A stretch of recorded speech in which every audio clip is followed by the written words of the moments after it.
ፍላጎት አለ፣ አዲስ ፍላጎት አለ፣ የተፈጠረ ፍላጎት። ይሄን የሚያስተናግድ የቤት ፕሮግራም ነው መቀጠል መቻል ያለበት ብለን የምናስበው ማለት ነው። ስለዚህ የነሱ ብቻ ሳይሆን አዳዲስ ፍላጎቶችም ጭምር መስተናገድ አለባቸው ብለን እናስባለን። ስለዚህ ይሄን መሰረት አድርገን ሞዳሊቲዎቹ እነዚህን ሁሉ ሊያስተናግዱ የሚችሉ መሆን መቻል አለበት። በስፋት ቤት መቅረብ አለበት። አሁን ባለው ሁኔታ የመንግስትና ግልና አጋርነቱ በዋናነት የፋይናንስ አቅርቦቱን ችግር ይፈታል ማለት ነው። በቤት ግንባታ ፍላጎት ያላቸው ልምድ ያላቸው አካላት ይሳተፋሉ።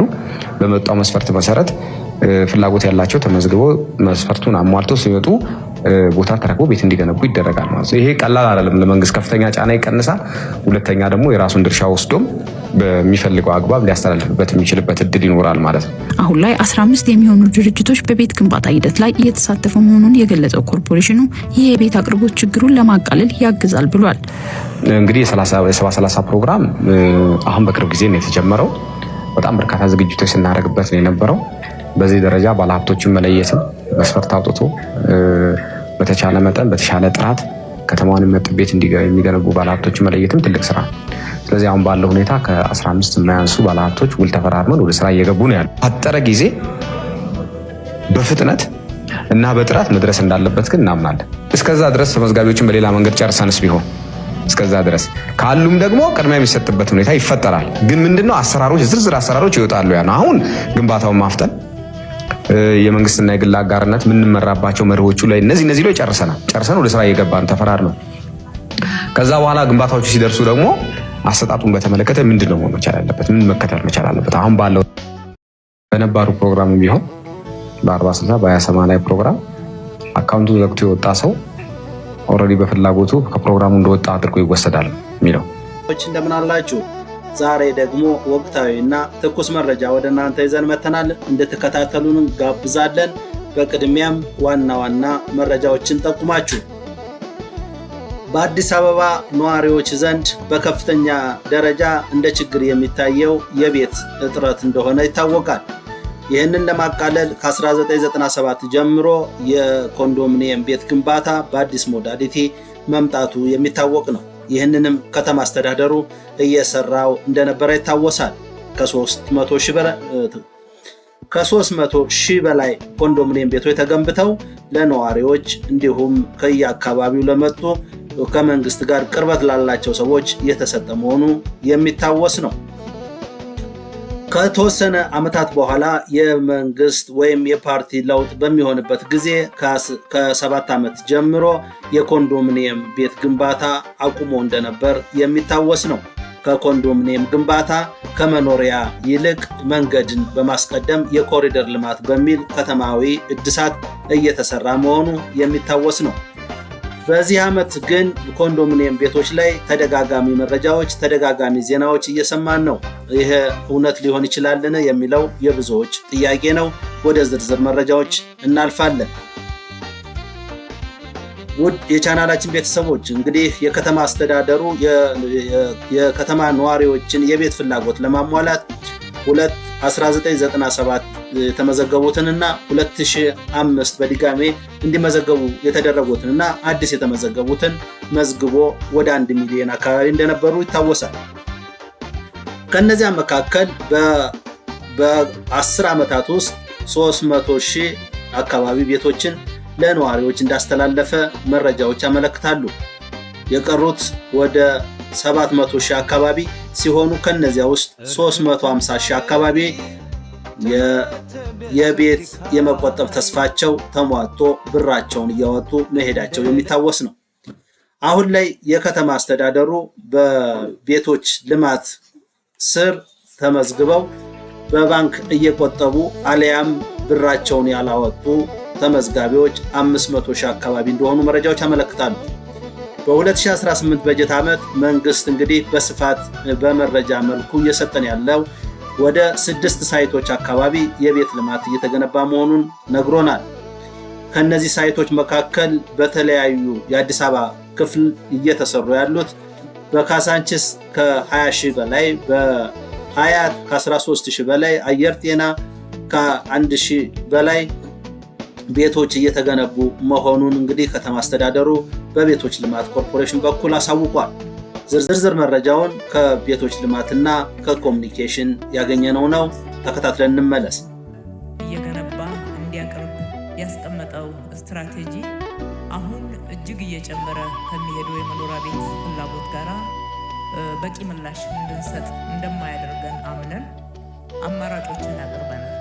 አንዱ አማራጭ በነበረው መንግስት እየገነባ የሚያቀርብበትን አካሄድ ማስቀጠል፣ ሁለተኛ የግልና የመንግስት አጋርነትን ማጠናከርና መስራት፣ በማህበር ተደራጅተው መስራት የሚችሉ የከተማችን ነዋሪዎች እየተደራጁ መስራት እንዲችሉ፣ በመቀጠልም የግልና የግል አጋርነት እንዲጠናከርና ገንዘብና መሬት ያለው የተለያዩ አቅርቦት ያለው ማህበረሰብ እየተደራጀ በጋራ በአጋርነት እንዲሰራ የማድረግ እንዲሁም በሪል ስቴት ፕራይቬቱ ማቅረብ እንዲችል ማድረግ ነው።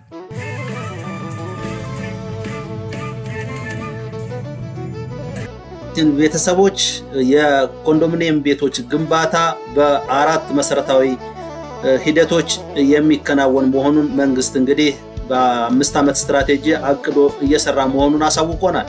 በዚህም አንደኛው በማህበራት በመደራጀት ከ54,000 በላይ ነዋሪዎች ተደራጅተው የቤት ግንባታ ቦታ ለማግኘት ሂደት ላይ መሆናቸውን በአለፉት ወራት የተነገሩ ዜናዎች ናቸው። ከዚያ ውጭ ተመዝግበው ነገር ግን በየትኛውም ሞዳሊቲ መገልገል የማይችሉ ወይም አቅም የሌላቸው ነዋሪዎች ደግሞ መንግስት ሰርቶ እስከሚያስረክባቸው እንዲጠባበቁ ተነግሯል።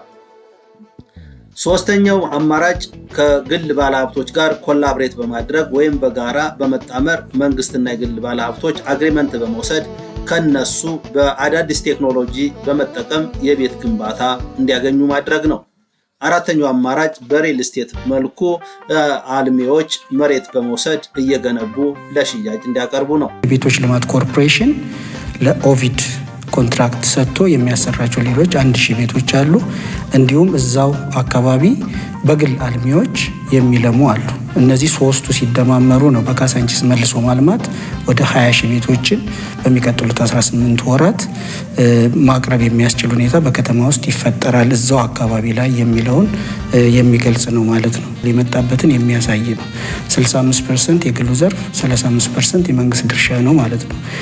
ከነዚህ መካከል አብዛኛው ነዋሪ የትኛውን ነው የሚፈልገው የሚለውን ከተማ አስተዳደሩ የለየ ሲሆን አስቸኳይና አጣዳፊ መፍትሄ የሚያስፈልገው በተገጣጣሚ ቴክኖሎጂ የሚሰሩ ቤቶችን በመስራት ለዝቅተኛ ገቢ ላላቸው ነዋሪዎች እንዲሰጥ ማድረግ ነው በሚል ስራ እየተሰራ መሆኑን አስታውቋል።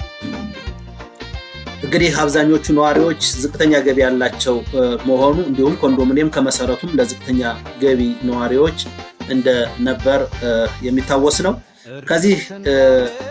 በዚህ መሰረት ዝቅተኛ ገቢ ያላቸው ነዋሪዎችን መንግስት ሰርቶ እንዲያስረክብ ጥረት እያደረኩ ነው የሚል መረጃዎች ተላልፈዋል። በዚህም የከተማ አስተዳደሩ የሰጠውን ማብራሪያ ተከታትለን እንመለሳለን። በጣም በፍጥነትና በጥራት የተሰሩ ቤቶቻችን ናቸው። እንደ ድል ሆነው ደግሞ በጣም አጭር በሆነ ጊዜ የተገነቡ ናቸው። በ9 ወር ጊዜ ውስጥ የተገነቡ ናቸው።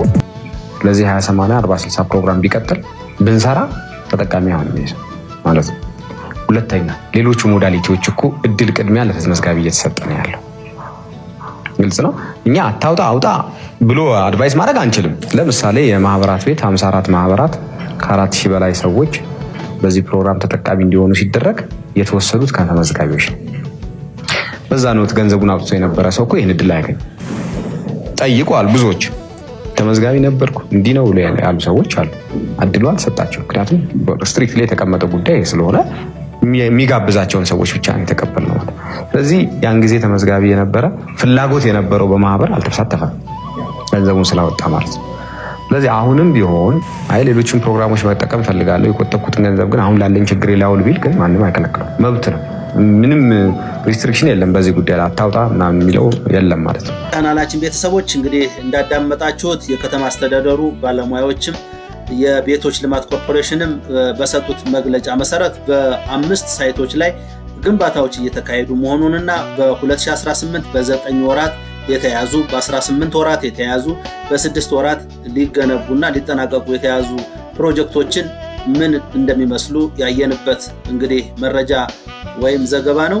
ከዚህ በመነሳት በ2018 የምርጫ ዋዜማ ወይም የምርጫ እንግዲህ ሂደት እየተቃረበ ስለሆነ ለሱ ግብአት የሚሆን አንደኛው ለነዋሪዎች ቤት መስጠት መሆኑን ብዙዎች እንግዲህ እየተናገሩ ነው።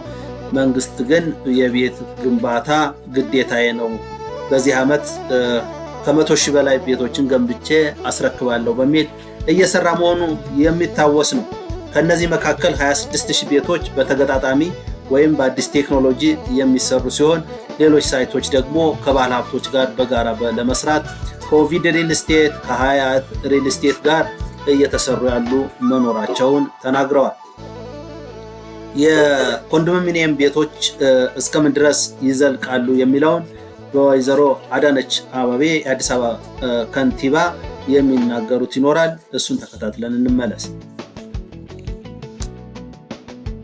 በቂ ምላሽ እንድንሰጥ እንደማያደርገን አምነን አማራጮችን ያቀርበናል።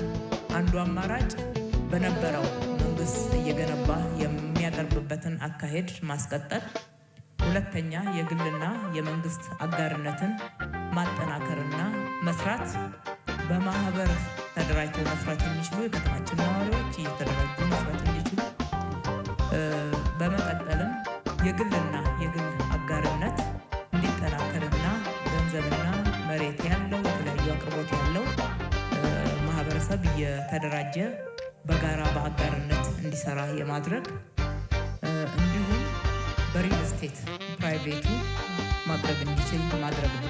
እንግዲህ ወቅታዊ መረጃዎችን ወደ እናንተ እየሰጠን ነው። መንግስት እንግዲህ ቤቶችን ስገነባ ከ54 ቢሊዮን በላይ ብድር ነበረብኝ፣ 37 ቢሊዮኑን አስመልሻለሁ። አሁን የሚቀረኝ 12 ቢሊዮን አካባቢ ነው። እሱንም በሂደት እናጠናቅቃለን። ስለዚህ ግንባታችን አሁን በአዲስ ኃይል ይቀጥላል ብለዋል። ከቤት ግንባታ ተጨማሪ ግን ከዚህ በፊት በስቱዲዮ ከ2340 ባለ 1 መኝታ ከ4139 ባለ 2 መኝታ ከ5600 ባለ 3 መኝታ ከ7400 አካባቢ በካሬ ይሸጥ ወይም ዋጋ ወጥቶለት የነበረው በዚህ ዓመት ለውጥ መደረጉን እንግዲህ ተናግረዋል። በዚህ መሰረት በአንድ ካሬ ከ34000 ብር ጀምሮ እንደ የቤቱ ስፋት እየጨመረ እስከ 45000 በካሬ እንደሚሸጥ መንግስት አስታውቋል። ይህንን ዋጋ ዝርዝር በቅርቡ እንደሚያሳውቅም የከተማ አስተዳደሩ በመግለጫው አሳይቷል። ከዚህ ጋር ተያይዞ ባለ አንድ መኝታ 64 ካሬ በምን ያህል ዋጋ ይሸጣል ተብሎ ሲገመት ወደ 2.6-2.7 ሚሊዮን አካባቢ ዋጋ እንደሚያወጣና ባለ 3 መኝታ እስከ 4 ሚሊዮን አካባቢ በመንግስት የተተመነ ዋጋ ነው። እንግዲህ መጨረሻ ላይ ደግሞ የማቴሪያል እና ሌሎች ወጪዎችን ጨምረው ቤቶች ዕጣ ሲወጣ የኮንትራት ውሉ ላይ ተጨማሪ ሊጠይቅ እንደሚችል መረጃዎች ያመለክታሉ። ዛሬ ወደ እናንተ ያቀረብንላችሁ ቤቶችን የተመለከተ መረጃ ይህንን ይመስል ነበረ። በየቀኑ በየጊዜው ስለ ቤቶች ልማት አዳዲስ መረጃዎች ሲመጡ ወደ እናንተ ሼር እንድናደርጋችሁ ቻናላችንን ላይክ፣ ሼር፣ ሰብስክራይብ በማድረግ አብራችሁ እንድትሆኑ እንጋብዛለን። መልካም ጊዜ